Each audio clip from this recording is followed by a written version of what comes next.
నమస్తే, welcome to ATV. ఈరోజు Jubilee Hills BRS MLA Maganti Gopinath గారు అసలు గురైనట్టుగా కూడా బ్రేక్ న్యూస్ వస్తా ఉన్నాయి. ఇప్పుడు మనం ఏఐజీ హాస్పిటల్ ముందు ఆయన ఇదే హాస్పిటల్లో చాలాసార్లు చూస్తా ఉన్నాం. మాగంటి గోపీనాథ్ గారు ఇప్పటికీ 3 సార్లు ఎమ్మెల్యేగా గెలుపొందడం జరిగింది. ఇప్పుడు బీఆర్ఎస్ పార్టీ నుంచి గతంలో కూడా బీఆర్ఎస్ పార్టీ నుంచి ఎమ్మెల్యేగా గెలుపొందారు. మొన్న 2023లో కూడా బీఆర్ఎస్ పార్టీ నుంచి ఎమ్మెల్యేగా గెలుపొంది తన సేవలు కొనసాగిస్తున్న పరిస్థితి. ఆయన గతంలోనే అనారోగ్య పరిస్థితులు కొనసాగినటువంటి పరిస్థితి మనం చూసాం. సో ఆయనకి ఇది సంబంధించినటువంటి ఇబ్బంది ఉన్నట్టుగా కూడా డాక్టర్లు వైద్యులు ధృవీకరించడం జరిగింది. దాంతోనే చాలా రోజులుగా కూడా ట్రీట్మెంట్ తీసుకుంటూ జరుగుతూ ఉంది. ముఖ్యంగా చూసుకుంటే ఏదైతే అత్యంత విషమంగా కూడా గోపీనాథ్ గారి ఆరోగ్యం ఉన్నట్టుగా కూడా వైద్యులు చెప్తున్నటువంటి పరిస్థితి. కాసేపట్లో హెల్త్ బులెటిన్ కూడా రిలీజ్ చేసే అవకాశం ఉన్నట్టుగా కూడా వైద్యులు చెప్తా ఉన్నారు.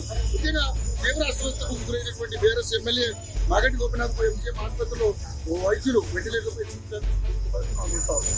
ప్రస్తుతం మాగంటి ఆరోగ్య పరిస్థితి అత్యంత విషమంగా ఉన్నట్టుగా కూడా వైద్యులు ధృవీకరించారు.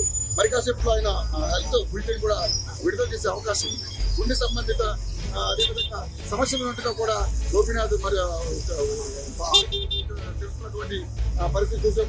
ఇక మరి కాసేపట్లో ఆయనకి సంబంధించినటువంటి ఆరోగ్యానికి సంబంధించినటువంటి హెల్త్ బులెటిన్ కూడా రిలీజ్ చేసే అవకాశం ఉన్నట్టుగా కూడా వైద్యులు చెప్తున్నటువంటి పరిస్థితి.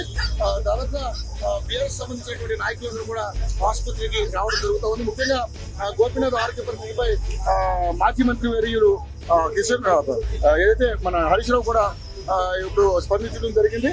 BRS MLA Maganti Gopinath health bulletin పై మాజీ మంత్రి హరీష్ రావు అప్డేట్ ఇచ్చారు. గోపీనాథ్ ఇప్పుడే ఐసీయూలో చికిత్స కొనసాగుతుందని కూడా ఆయన చెప్పడం జరిగింది. ఎమ్మెల్యే తీవ్ర అస్వస్థతకు గురయ్యారని తెలిసిన వెంటనే హరీష్ రావు హుటాహుటిన కూడా ఎంజీఎం ఆసుపత్రికి రావడం జరిగింది. సో మరి ఆయన హెల్త్ ఏ విధంగా ఉంది అనేది డాక్టర్లు దీని మీద పూర్తిగా సమాచారానికి ఇంకా ఇచ్చినటువంటి హాస్పిటల్ అంతా కూడా ఇది చాలా పెద్ద హాస్పిటల్. ఇక్కడ ఆయన దాదాపు ఇప్పటికీ 4 సార్లు ఇక్కడే చికిత్స పొందినట్టుగా కూడా మనం చూస్తాము. ఈ మధ్య తరచూ ఆయన చికిత్స కోసం హాస్పిటల్ రావడం జరుగుతుంది. సో ఈ రోజు ఆయన పరిస్థితి చాలా విషమంగా ఉన్నప్పుడు కూడా వైద్యులు ధృవీకరించడం జరిగింది. సో ఏం జరుగుతుంది హెల్త్ డాక్టర్ రిలీజ్ చేయలేదు. సో హెల్త్ బులెటిన్ కోసం వెయిట్ చేస్తున్న కూడా మీడియాతో కూడా ఇక్కడ సమావేశమైంది.